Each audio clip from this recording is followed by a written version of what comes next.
January 2025. I haven't enjoyed such an impressive snowfall in years as I did today.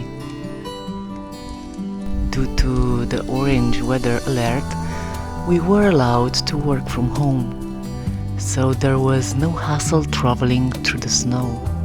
The fire crackled in my chimney and the cats purred contentedly.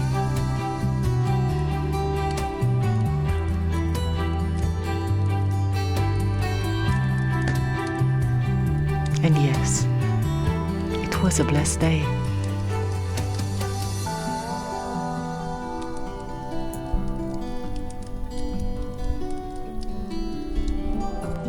Fruit?